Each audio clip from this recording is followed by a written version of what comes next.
안녕하세요. 미리네 라이브 상몽호입니다. 2022년 카타르 월드컵이 무르 익어가고 있습니다. 금일자 새벽에 펼쳐진 경기에서 A조, B조에서도 이변이 속출했습니다. 네덜란드와 에콰도르가 무승부를 거두었으며 케인이 이끄는 잉글랜드는 미국에게 무기력한 경기력을 펼치며 0대0으로 비겼죠.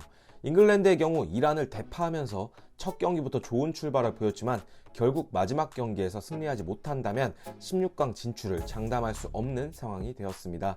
그리고 A조에서는 카타르가 2패로 16강을 조기 탈락하는 수모를 당한 데 이어 네덜란드는 16강 진출이 좌절된 카타르를 만나게 되지만 에콰도르와 세네갈은 마지막 외나무 다리에서 진검승부를 펼칠 예정입니다. 이 경기도 마지막 경기 결과에 따라 16강 진출팀이 가려지게 되는데요. 월드컵 조가 배정이 되고 피파 랭킹에 근거한 시드별로 조가 뽑혔을 때 그래도 A조와 B조에서는 네덜란드와 잉글랜드가 무난하게 조 1위를 결정 지으면서 통과할 것으로 예상을 했으나 뚜껑을 열어보니 역시 월드컵은 월드컵이었습니다. 국가별로 짜임새 있는 경기력을 보여주면서 축구는 역시 한 명이 하는 스포츠가 아니라 팀 스포츠이다. 개개인의 기량도 중요하지만 결국은 팀 전체가 어떤 경기력을 보여주냐에 따라 경기 결과가 달라질 수 있다는 것을 보여주었습니다. 그리고 대한민국도 마찬가지죠. 상대적으로 H조에서 포르투갈과 우루과이에 비해 전력이 떨어진다는 게 객관적인 분석입니다. 우루과이만 하더라도 중원에 레알의 신성 발베르데와 토트넘에서 손흥민과 같이 뛰고 있는 벤탄쿠르 선수가 있습니다. 그리고 수비진에는 우루과이의 전설 고딘을 비롯해 공격도 마찬가지로 수아레즈와 카반이라는 이름값 높은 선수가 있었습니다. 그리고 리버풀에 떠오르는 신성 누네즈도 있었고요. 하지만 대한민국은 전반 초반부터 우루과이에게 강한 압박을 가하며 절대 기죽지 않았습니다. 대한민국 대표팀도 손흥민과 김민재를 비롯하여 유럽리그에서 좋은 모습을 보여주는 선수들이 많습니다만 우루과이의 네임밸류에 비하면 떨어지는 것은 사실입니다. 앞서 말씀드렸듯이 네임밸류로 축구 경기를 하는 것이 아니기 때문에 레알의 발베르데도 한국의 경기력에 놀랐다라고 인터뷰를 했었죠. 그리고 첫 경기를 치른 대한민국 대표팀은 가나와 포르투갈과의 경기가 기대가 더 되게끔 하는 경기력을 보여줬습니다. 대표팀의 벤투 감독은 플랜 A, B, C까지 준비를 하면서 4년간의 월드컵을 준비를 했고 대한민국이 포르투갈식 빌드업 축구를 구사하면서 이전과는 달라진 경기력을 보여주고 있는데요. 손흥민이 안와 골절을 당했지만 투혼을 보여주고 있고 김민재는 종아리 부상으로 우루과이 이후 훈련을 소화하지 않고 있습니다. 황희찬도 2차전에 뛸 수 있을지 아직 확정된 것은 없습니다만 이런 상황에서 마지막까지 대표팀 합류가 확정적이지 않았던 이강인이 우루과이전에 교체로 출전을 했었죠. 지난 9월 벤투 합류 이후 단 1분도 경기를 뛰지 못하면서 도대체 이강인을 왜 대표팀에 수집을 했는지 비판이 거셌었습니다.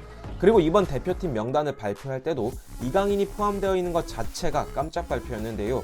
이강인을 과연 벤투는 어떻게 쓰려고 하는 것인지 속내가 무엇인지 알아보는 시간을 가져보도록 하겠습니다. 지난 9월 대표팀의 A매치 마지막 명단에 이강인이 뽑히면서 월드컵 멤버 발탁에 기대감을 높였던 이강인이었지만 9월 달에 단 1분도 뛰지 못했던 이강인 선수였습니다. 그리고 벤투는 그를 카타르로 데려가지 않을 것이다 라는 시선이 지배적이었죠. 하지만 의외로 대표팀 명단에 이강인이 소집이 되었고 이강인은 첫 경기부터 그라운드를 밟았습니다. 이강인의 교체 카드는 의외로 결정적이었다라는 평가를 받고 있고 벤투는 무슨 생각이지? 라는 생각을 갖게끔까지 했었죠. 번뜩이는 왼발 킥과 비범한 테크닉을 지닌 이강인은 특별한 재능은 갖고 있으나 많은 활동량을 요구하는 벤투 감독 아래에서는 중용받지 못했던 게 사실입니다. 자신의 색깔과 맞지 않는다라는 사유로 말이죠. 하지만 벤투 감독은 카타르 입성 이후 이강인의 스피드와 탈압박 능력을 보고 생각을 바꾼 듯합니다. 실제 한국의 팀 훈련에서 벤투 감독이 이강인과 여러 차례 대화를 나누는 것을 볼 수 있었죠. 공격적인 과정을 놓고 꽤나 진지한 의견을 나누는 것도 목격이 되었습니다. 그리고 이강인이 후반 교체 투입되자마자 경기장 분위기가 순식간에 달아올랐습니다. 한국 팬들은 이강인을 연호했고 갑작스러운 분위기 전환에 공격을 이어가던 우루과이 선수들도 일시적으로 위축이 되었습니다. 그리고 이강인은 들어오자마자 슈팅을 때렸으며 전방의 조규성에게 날카로운 패스를 하면서 또 하나의 슈팅을 만들어내었습니다. 이번 교체 투입은 모든 팬들이 예상하기 어려웠던 교체였습니다. 선수 기용면에 있어서는 보수적이기로 유명한 벤투 감독이 이강인을 명단에 포함시키긴 했지만 활용하지 않을 것이라는 관측이 우세했기 때문이죠. 우루과이전이 끝난 뒤 벤투 감독은 이강인을 투입한 배경에 대해 손흥민과 같이 스피드 있는 선수들을 돕기 위해 교체로 넣었다. 공격 진영에서 빠르게 전진하는 능력이 좋다. 경기 후반 우리가 압박을 받는 상황에서 자신의 장점을 잘 보여줬다라고 긍정적 평가를 했습니다.